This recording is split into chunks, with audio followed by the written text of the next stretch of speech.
আসসালামু আলাইকুম। ভালো আছেন নিশ্চয়ই আল্লাহর রহমতে। আলহামদুলিল্লাহ, আল্লাহর রহমতে আমিও ভালো আছি। আজ আমি রান্না করতে চলে আসলাম মুরগির মাংস দিয়ে সূচি কচু বা মুখী কচু, যাই বলেন না কেন। আপনারা তো জানেন উত্তরবঙ্গের মানুষজন এই কচুটাকে সজি কচু বলে। তাই কড়াইতে দিয়ে দিলাম পরিমাণ মতো তেল।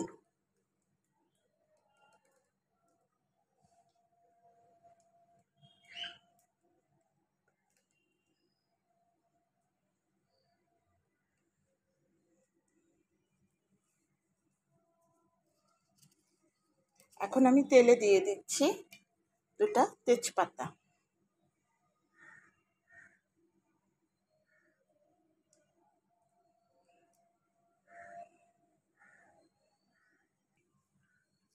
আরও দিচ্ছি গোটা জিরে, আর দিচ্ছি গরম মশলা,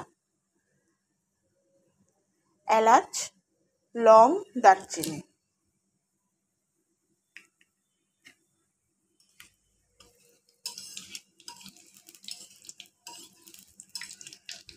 এগুলোকে একটু ভালোভাবে ফুটিয়ে নিচ্ছি।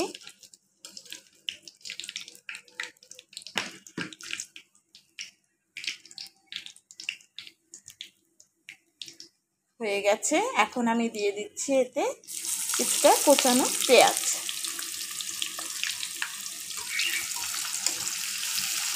পেঁয়াজগুলোকে আমি লাল লাল করে ভেজে নেব, সে পর্যন্ত অপেক্ষা করছি। দেখেন পেঁয়াজটা আমার খুব সুন্দর ভাজা ভাজা হয়ে গেছে। এখন আমি এতে দিয়ে দিচ্ছি পরিমাণ মতো আদা রসুনের পেস্ট। তার সাথে দিয়ে দিচ্ছি মরিচের গুঁড়া, হলুদের গুঁড়া, ধনিয়া গুঁড়া, জিরা গুঁড়া আর স্বাদ মতো লবণ।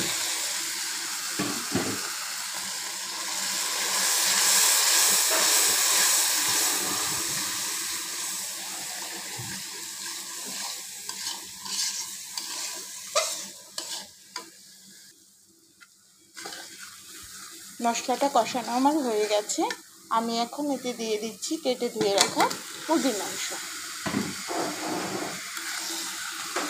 মশলাগুলো মাংসের সাথে খুব ভালোভাবে মিশিয়ে নেব।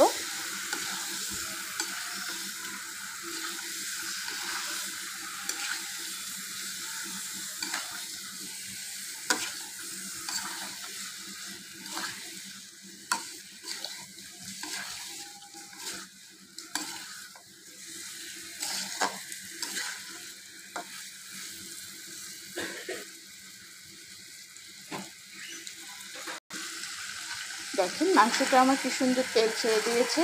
এটা আমি কিছুক্ষণ এখন কষিয়ে নেব।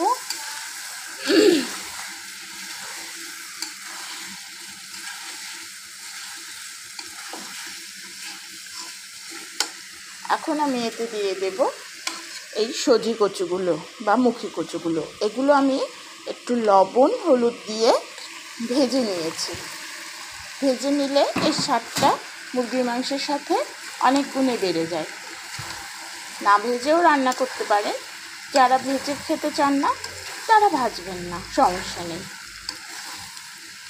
আপনারা কি এইভাবে কচু দিয়ে মুরগির মাংস রান্না করে খান? আমাকে অবশ্যই জানাবেন।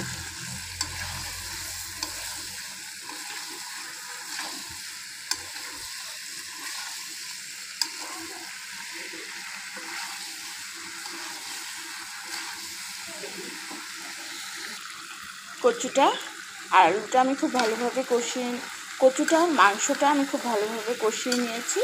এখন আমি দিয়ে দিচ্ছি এতে পরিমাণ মতো পানি। এতে আমার ঝোলও রয়ে যাবে আর কচুটা সেদ্ধ হয়ে যাবে।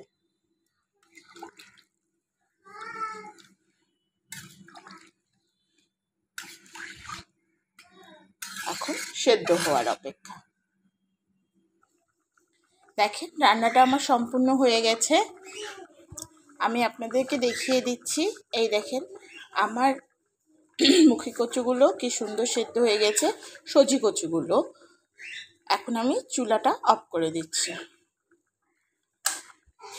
যারা যারা খান তারা তো এর স্বাদ জানেনই, নতুন করে বলার কিছু নেই। আর যারা খাননি তারা একবার হলেও বাসায় এভাবে রান্না করে খেয়ে দেখবেন, খেতে দুর্দান্ত হয়। আজ এ পর্যন্তই, বিদায় নিচ্ছি। ভালো থাকবেন সবাই, সুস্থ থাকবেন, নিরাপদে থাকবেন। আমার চ্যানেলটাকে সাবস্ক্রাইব করে দেবেন, লাইক কমেন্ট শেয়ার করবেন। আজ এ পর্যন্তই, আল্লাহ হাফেজ।